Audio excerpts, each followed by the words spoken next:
Congresswoman Alexandria Ocasio-Cortez addressed huge crowds this past week, joining with Senator Bernie Sanders of Vermont in a series of rallies denouncing President Donald Trump and his agenda.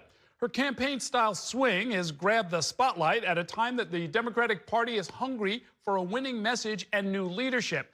Kevin Fry in our Washington, D.C. bureau has more in this report. There's so many more people here than we even anticipated. New York Congresswoman Alexandria Ocasio-Cortez hitting the road with Senator Bernie Sanders, barnstorming 5 cities in 3 days across Arizona, Colorado, and Nevada. Part of what they called the Fighting Oligarchy Tour. We, as a community, must choose and vote for Democrats and elected officials who know how to stand for the working class. The rallies putting the 35-year-old Congresswoman on the national stage at a time the Democratic Party is searching for more effective messengers and messaging to counter President Donald Trump. Several rallygoers telling us they want to see top Democrats following AOC's and Sanders' lead and push back more forcefully against the president.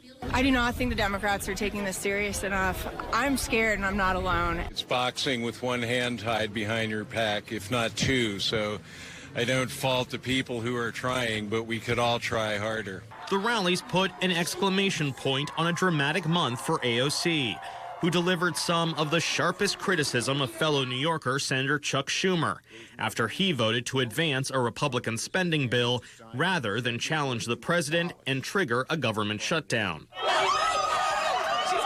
It's been more than 6 years since Ocasio-Cortez shocked the political world, defeating a longtime establishment Democrat in the 2018 primary. Initially cast as a progressive outsider, she has become a team player, building alliances within the Democratic coalition.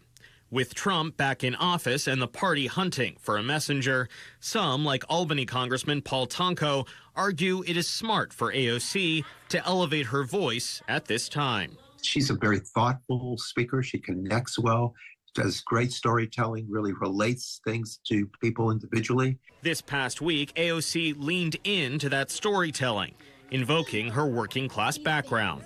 I don't believe in healthcare, labor, and human dignity because I'm a Marxist. I believe it because I was a waitress. AOC's higher profile creates a potential risk for Democrats. She is a favorite target of Republican attack ads that use her to paint the Democratic Party as too far left. But one New York Republican strategist warns this approach may have its limits. She will become the boogeyman for Republicans. It won't be as easy. She's young. She's younger than Pelosi. She's got a lot of energy and spirit, and I think she has a base of people behind her that's growing quickly. We asked House Democratic leader Hakeem Jeffries about AOC's role. He said she's already a prominent member of the Democratic caucus and suspects that will continue. If this week's rallies are any indication, it's a role that could grow. In Washington, Kevin Fry, New York 1.